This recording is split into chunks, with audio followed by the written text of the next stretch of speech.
ట్రేడింగ్లో ఎంత నేర్చుకున్నా, ఎన్ని ఇండికేటర్స్ నేర్చుకున్నా ఇంకా లాసెస్ చేస్తూనే ఉన్నాము. ఎందుకు అబ్బా అనుకుంటున్నారా? అయితే మేబీ ఈ వీడియో మీకు హెల్ప్ అవ్వచ్చు. నా ఎక్స్పీరియన్స్ బట్టి మేజర్ ట్రేడర్స్ ఎందుకు లాస్ చేస్తున్నారు, ఎందుకు కన్సిస్టెంట్గా ప్రాఫిట్స్ రావట్లేదు అంటే ఈ ఫ్యాక్టర్స్ లిస్ట్ డౌన్ చేశాను. ఒకటి వచ్చి ఇది ఒక old saying, ride your winners cut your losers అని. సో ఎప్పుడు కానీ మనము ప్రాఫిట్స్ చేస్తుంటే, సపోజ్ ఒక ట్రేడ్లో కనుక మనం ప్రాఫిటబుల్గా ఉంటే ఆ ట్రేడ్ని అలానే మన టార్గెట్ వరకు లేదు టార్గెట్ స్టాప్ లాస్ని ట్రైల్ చేస్తూ ముందుకి ప్రాఫిట్స్ని రైడ్ చేయాలి. కానీ కొద్దిగా ప్రాఫిట్స్ రాగానే వెంటనే దాన్ని ఎగ్జిట్ అయిపోవడము, లేదు మన టార్గెట్ని కిందికి తీసుకొచ్చేసేయడము. సో మన ప్లాన్ ప్రకారం కాకుండా మన ప్లాన్ నుంచి డీవియేట్ అయిపోయి ఎక్కువ ప్రాఫిట్ రావాల్సిన చోట తక్కువ ప్రాఫిట్స్ బుక్ చేసుకోవడం, అంటే మన విన్నర్స్ని రైడ్ చేయట్లేదు. సో ఒకసారి మనకి స్క్రీన్లో గ్రీన్ కనపడగానే మనకి బుక్ చేసేద్దాం అనిపిస్తుంది. బట్ మన టార్గెట్ ఏంటి, మనం ఎంటర్ అయినప్పుడు మన టార్గెట్ ఎంత పెట్టుకున్నాము, ఆ టార్గెట్ వరకు వెయిట్ చేస్తున్నామా లేదా, ఇవన్నీ మనము ట్రేడ్ ఎంటర్ అయ్యాక మర్చిపోతాం. సో ఇది ఒక మేజర్ రీజన్. ఎందుకంటే ఒక విన్నర్ని ఐడెంటిఫై చేయడం చాలా కష్టం. సో ఒకసారి మీరు విన్నర్ని ఐడెంటిఫై చేశారు, మీ తీసుకున్న ట్రేడ్ మీ అనుకున్న డైరెక్షన్లో వెళ్తున్నప్పుడు దాన్ని as far as possible ride చేయాలి. సో రైడ్ చేయాలంటే మనం బ్లైండ్గా రైడ్ చేయడం కాదు, మనం ఇనిషియల్ టార్గెట్ పెట్టుకుంటాం. ఆ టార్గెట్ రాగానే పార్షియల్గా బుక్ చేసుకోవడము, తర్వాత మన స్టాప్ లాస్ని ట్రైల్ చేయడం, అలా చేసుకుంటూ రైడ్ చేస్తూ ఎప్పుడైతే స్టాప్ లాస్ హిట్ అవుతుందో అప్పుడు మనం ఎగ్జిట్ అవ్వాలి. కానీ ఇమీడియట్గా కొద్దిగా గ్రీన్ చూడగానే, సపోజ్ మీ టార్గెట్ 10,000 ఉండొచ్చు, ₹1000 రాగానే బుక్ చేసేద్దాము, మళ్ళీ మార్కెట్ కిందికి వచ్చాక బై చేద్దాము, ఇలాంటి మైండ్ సెట్ జనరల్గా లాసెస్కి దారి తీస్తుంది. మేబీ ఆ ట్రేడ్లో మీరు కొద్దిగా 1,000-2,000 బుక్ చేసుకోవచ్చు. కానీ but long term number of trades తీసుకున్నాక, maybe after a month, after 2 months చూసుకున్నాక ఎక్కడైతే ప్రాఫిట్స్ బుక్ చేయాలో అక్కడ బుక్ చేయకపోవడం వల్ల లాసెస్ అయితే పెద్దగా ఎలానో ఉంటాయి. సో రెండు యావరేజ్ చేసినప్పుడు మనం ఖచ్చితంగా లూజింగ్ సైడ్ ఉంటాం. అలానే దీనికి ఆపోజిట్ కట్ యువర్ లాసెస్, అంటే మీ ట్రేడ్ మీరు తీసుకున్నాక మీ డైరెక్షన్లో వెళ్ళలేదు అని మీకు తెలియగానే మీరు ఎగ్జిట్ అయిపోవాలి. కానీ స్టాప్ లాస్ని మళ్ళీ ఇంకా వెనక్కి తీసుకెళ్ళడం, మేబీ ఇక్కడ రివర్స్ అవుతుందేమో.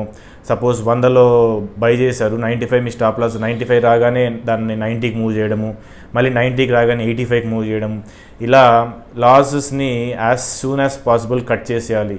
విన్నర్స్ని ఎలా మనము as long as possible ride చేయాలో లాసెస్ని as soon as possible cut చేసేయాలి. ఇది కాకుంటే నెక్స్ట్ ట్రేడ్లో మనము ప్రాఫిట్స్ తీసుకోవచ్చు. కానీ ఇదే ట్రేడ్కి స్టిక్ ఆన్ అయిపోయి ఎమోషనల్గా ఎగ్జిట్ అవ్వాల్సిన చోట ఎగ్జిట్ కాకుండా వెయిట్ చేస్తూ హోప్ ట్రేడ్స్ అంటారు, అంటే వెనక్కి వెళ్తుందిలే పైకి వెళ్తుందిలే అనుకొని మనం ఎగ్జిట్ కాకుండా గనక లాసెస్ని పెద్దది చేసుకున్నామంటే, సపోజ్ ఒక 5,000 పోవాల్సిన చోట మనం ఒక 20,000-25,000 కనుక పోగొట్టుకుంటే మళ్ళీ దాన్ని రికవర్ చేయడానికి చాలా టైం పడుతుంది. తర్వాత రివెంజ్ ట్రేడింగ్, చాలా మైండ్ సెట్, మెయిన్ ట్రేడింగ్ అనేది ఒక మైండ్ సెట్ గేమ్. సో ఒక్కసారి మీ మైండ్ సెట్ దెబ్బతింటే మొత్తం అన్నీ దెబ్బతింటాయి. సో ఈ ఫస్ట్ థింగ్ మనం గుర్తుపెట్టుకోవాల్సింది, ఇది నేను చెప్తుంది కాదు, ఎప్పటి నుంచో చాలామంది పెద్ద ట్రేడర్స్ ఫాలో అయ్యేది కూడా, ride your winners cut your losers. So ఇది ఒక ఫస్ట్ పాయింట్. నా ఎక్స్పీరియన్స్ ప్రకారం కూడా ఇది వన్ ఆఫ్ ద కాదు, ఇది మోస్ట్ ఇంపార్టెంట్ పాయింట్ ట్రేడర్స్కి. ఇంకొకటి ఏంటంటే ఓవర్ ట్రేడింగ్. అంటే మీరు ఒకసారి ఒక ట్రేడ్ తీసుకున్నారు, ప్రాఫిటబుల్ అయ్యారు, బట్ అక్కడ మనకి గ్రీడ్ వస్తుంది. మనం ఇంత ప్రాఫిట్ చేసాము, మనం ఇంకా రోజులు ఇంకా చాలా ఉంది, లేదు ఈ వీక్ ఇంకా ఎక్స్పైరీకి చాలా టైం ఉంది, సో మనం ఇంకా అడిషనల్ ప్రాఫిట్ చేయొచ్చు అని చెప్పి ఓవర్గా ట్రేడ్ చేయడం. అంటే ఒక ట్రేడ్ లేకపోయినా కానీ ట్రేడ్ తీసుకోవడం, మల్టిపుల్ ట్రేడ్స్ తీసుకోవడం. సో ఇలా చేయడం వల్ల ఏమవుతుంది, మనకి ఇనిషియల్గా వచ్చిన మంచి ట్రేడ్ ఏదైతే తీసుకున్నామో అందులో వచ్చిన ప్రాఫిట్ నెక్స్ట్ అనవసరంగా తీసుకున్న ట్రేడ్స్లో వచ్చిన లాసెస్తో నలిఫై అయిపోతుంది. సో మనకు వచ్చిన ప్రాఫిట్స్ మొత్తం లూజ్ చేసుకుంటాం. సో ఓవర్ ట్రేడింగ్ ఎప్పుడు చేయకూడదు. మీరు ట్రేడింగ్ స్టార్ట్ చేయకముందే మీరు ఫిక్స్ చేసుకోవచ్చు, నేను వీక్లీ ఇన్ని ట్రేడ్సే తీసుకుంటాను, లేదు మంత్లీ ఇన్ని ట్రేడ్సే తీసుకుంటాను, రోజుకి ఇన్నే ట్రేడ్స్ తీసుకుంటాను, ఇది నా డైలీ స్టాప్ లాస్. ఒకసారి డైలీ స్టాప్ లాస్ హిట్ అయితే నేను తర్వాత ఎంటర్ అవ్వను. సో ఇలా మనని ఒక రూల్ బుక్ లాగా మెయింటైన్ చేసి, సో అందులో నెంబర్ ఆఫ్ ట్రేడ్స్ కానీ, లేదు మ్యాక్స్ లాస్ కానీ, మ్యాక్స్ ప్రాఫిట్ కానీ, ప్రాఫిట్ ఇంత వచ్చాక మళ్ళీ నేను మొత్తం రిస్క్ చేయనని, పార్షియల్ ప్రాఫిట్సే రిస్క్ చేస్తానని, ఇట్లా మనం ఏ రూల్ అయితే పెట్టుకుంటామో ఆ రూల్ని ఖచ్చితంగా ఫాలో అవ్వాలి. సో ఓవర్ ట్రేడింగ్ చేయడం వల్ల జనరల్గా ఇది ట్రేడింగ్ చాలా అడిక్టివ్. సో ఒకసారి మనకు ప్రాఫిట్స్ రావడం స్టార్ట్ అయితే మనకు ఎక్కువ ట్రేడ్స్ ఒక ట్రేడ్లో మనకు 10,000 వచ్చింది, సో మనం 3 ట్రేడ్లు చేస్తే 30,000 వచ్చేది కదా, ఎందుకు 10,000తో ఆగిపోవాలని మైండ్ సెట్ వస్తుంది. దీన్నే గ్రీడ్ అంటారు. సో ఈ గ్రీడ్ వల్ల ఓవర్ ట్రేడింగ్ చేయడం వల్ల మనకి లాంగర్ పీరియడ్ ఆఫ్ టైంలో ప్రాఫిట్స్ అనేవి తగ్గుతాయి, లేదు లాసెస్ కూడా వచ్చే ఛాన్సెస్ ఎక్కువ ఉంటాయి. ఇంకొకటి, ఒకటేసారి చాలా చేయాలనుకోవడం. సపోజ్ మీకు ఒక స్ట్రాటజీ వర్కౌట్ అవుతుంది, అందులో కన్సిస్టెంట్గా ప్రాఫిట్స్ వస్తున్నాయి, బట్ దానికి స్టిక్ ఆన్ కాకుండా at the multiple trades at the same time తీసుకోవడము.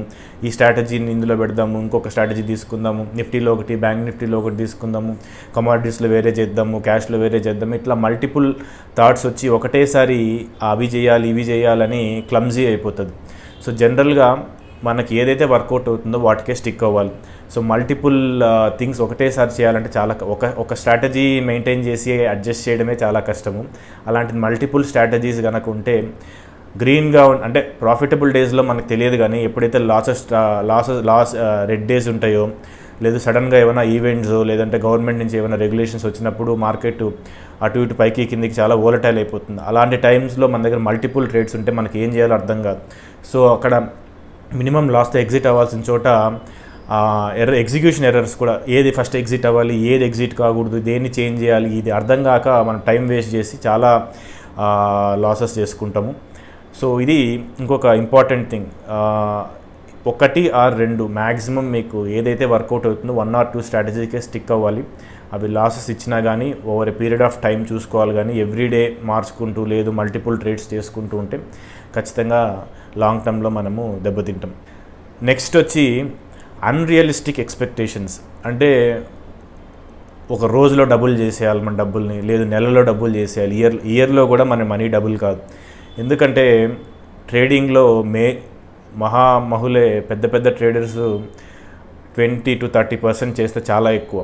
30% చేస్తున్నాడు రిటర్న్, ఇయర్లీ రిటర్న్ నేను మాట్లాడుతున్నాను, డైలీ మంత్లీ కాదు. ఇయర్లీ 30% అంటే 100 రూపాయలకి మీరు ఇయర్లీ 30 రూపీస్ కనుక జనరేట్ చేస్తే అది చాలా పెద్ద రిటర్న్. మనం చాలా మంచి ట్రేడర్. అంటే కన్సిస్టెంట్గా 1 year 1 month కాదు, అట్లీస్ట్ ఒక 3 years కన్నా కన్సిస్టెంట్గా మీరు 20 to 30% రిటర్న్ జనరేట్ చేస్తే చాలా మంచి ట్రేడర్. మీరు 15-18% చేసినా కానీ డీసెంట్ ట్రేడర్ అనే చెప్పుకోవాలి. ఎందుకంటే మనకు మార్కెట్లో 15 to 30% మ్యాక్స్. నాకు తెలిసి 30% కంటే ఎక్కువ చేయడం చాలా కష్టము. మేబీ 1 year or 2 years చేయొచ్చు, కానీ ఏదో బుల్ మార్కెట్స్లో జరుగుతుంది. కానీ బట్ మీరు over a period of 5 years కానీ 10 years కానీ యావరేజ్ తీసుకుంటే జనరల్గా బిలో 30 ఉంటుంది. But 30 is a very good number.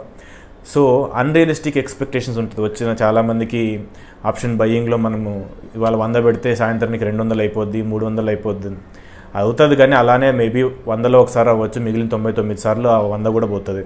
So ఇలా రియలిస్టిక్ ఎక్స్పెక్టేషన్స్ పెట్టుకోవాలి. మీరు ట్రేడింగ్ని కూడా ఒక బిజినెస్ లాగే ట్రీట్ చేయాలి. ఎనీ బిజినెస్ తీసుకోండి, మీకు జనరలీ 12 to 15% లేదు 20%, మ్యాక్స్ 30% రిటర్న్సే ఉంటాయి. సో అలాంటి ఎక్స్పెక్టేషన్సే పెట్టుకొని మనం ట్రేడ్ చేయాలి. కానీ అన్రియలిస్టిక్ ఎక్స్పెక్టేషన్స్ పెట్టుకుంటే డెఫినెట్గా బోల్తా పడుతుంది. ఇంకొకటి, ఇది చాలా ఇంపార్టెంట్, చాలామంది దీన్ని కన్సిడర్ చేయరు. స్మాల్ క్యాపిటల్తో స్టార్ట్ చేయడం.